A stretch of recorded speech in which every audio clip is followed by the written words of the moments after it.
Hello friends, welcome to Honey's kitchen. இன்றைக்கி நம்ம பார்க்க போகிறது ஒரு அவேர்னஸ் வீடியோ.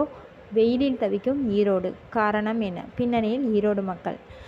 வெயில் வெப்பநிலையில் இந்தியாவிலேயே 3வது இடத்தை பிரிச்சிருக்கு நம்ம ஈரோடு. இதுக்கான காரணம் என்ன அப்படிங்கிறது பல ஆய்வுகள் இருந்தாலும் இதுக்கு மிக முக்கியமாக நம்ம மனசாட்சியே சொல்லக்கூடிய ஒரே ஒரு காரணம் நம்மளே தான். ஏன்னாக்கா ஈரோட்டில் அதிகமான மரங்கள் வெட்டப்பட்டிருக்கு. டீஃபாரஸ்டேஷன் அப்படிங்கிறது ஈரோட்டில் அதிகமாக இருந்திருக்குது. கடந்த 2-3 ஆண்டுகளாக ஈரோட்டில் அதிகமான சாலைகள் அகலப்படுத்தப்பட்டு வருது. அதற்காக அதிகப்படியான மரங்கள் சாலையின் இரு புறத்திலிருந்தும் அகற்றப்பட்டு வருது. அதுவும் வேரோடு பிடுங்கி எறியப்பட்டு வருது. இந்த நிலைமை காரணமாக தான் நம்ம ஈரோட்டில் வெப்பநிலை அதிகரிச்சிட்டு இருக்குது. நம்ம அதிகமான அகலப்பாதை வேணும் அப்படிங்கிற காரணத்துக்காக மரங்கள் எல்லாத்தையுமே பிடுங்கிட்டு இருக்காங்க. அதுக்கு யாருமே நம்ம முன் ஒரு மரத்தை வெற்றக்கூட நம்ம தடை சொல்லாமல் வேடிக்கை மட்டுமே பார்த்து கொண்டிருந்தோம்.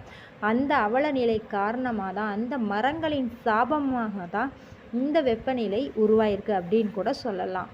சாலையின் இருமருங்கிலும் இருந்த மரத்தோட நிழல் நமக்கு இதமாக இருந்ததை மனசாட்சியே இல்லாமல் மறந்துட்டோம்.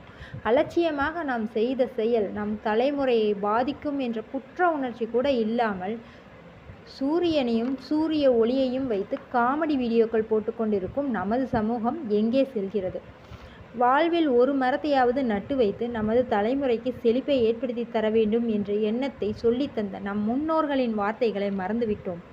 நமது ஊரில் அகலப்பாதைகள் வேண்டுமா அல்லது குறுகலான பாதையாக இருந்தாலும் வெயிலின் தாக்கத்தை குறைக்கும் மர நிழல் வேண்டுமா என சிந்தித்திருந்தால் பாதையை அகலப்படுத்தும் பணியை முன்வைத்த உடனே அதற்காக போராடி இருக்க வேண்டும்.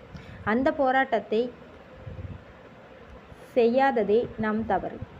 நமக்கு தேவை எது என்பதை மறந்துவிட்டோம். நிழல் தரும் மரங்களை அழித்து பாலைவன மேடாய் காட்சியளிக்கும் வெறும் அகல பாதையில் எந்த முன்னேற்றத்தை காணப்போகிறோம்? சேலம் மாவட்டத்தில் 8 வழி சாலை அமைக்க மரங்களை வெட்ட அம்மக்கள் விடவில்லை. ஏனென்றால் அம்மக்களுக்கு தெரிந்திருக்கிறது, அந்த ஊர் செழிப்பாக இருக்க வேண்டும் என்றால் அந்த மரம் தேவை என்று. ஒரு மரம் கூட அங்கே வெட்டுறதுக்கு எந்த ஒரு மக்களும் அனுமதி தரலை. அவங்க நமக்கு முன்னுதாரணமாக இருந்தும் கூட நாம் அதை செய்யலையே அப்படிங்கிற ஒரு மன உளைச்சல் நம்மக்கிட்ட இருக்குது. யாருக்கெல்லாம் அந்த உளைச்சல் கூட இல்லையோ அவங்க மனிதர்களே இல்லைன்னு தான் நான் சொல்லுவேன். நமது பொதுநலம் இல்லாத தன்மையால் தான் நாம் இயற்கையை நாம் அழிச்சிட்டோம். இப்போது வெப்பநிலை முன்னிலையில் இருக்கிறோம். இயற்கை நம்மை மன்னிக்க நாம் எதை செய்வது என்பது ஈரோடு மக்களே சிந்தியுங்கள். சுட்டெரிக்கும் சூரியன் பின்னணியில் நாம். பிழை என்ன செய்தோம் உணர்வோம். இனியாவது விழிப்போம். நம் தலைமுறைக்கு நிழலையும் நிஜத்தையும் கற்றுக் கொடுப்போம். அகலமான சாலைகள் வேண்டாம், அமைதியான தென்றல் போதும். நம் தலைமுறைக்கு சேர்த்து வைக்கும் சொத்தை விட நாம் வாழும் பூமியை பாலைவனமாய் மாறாமல் தடுக்க வழி செய்வோம். நன்றி.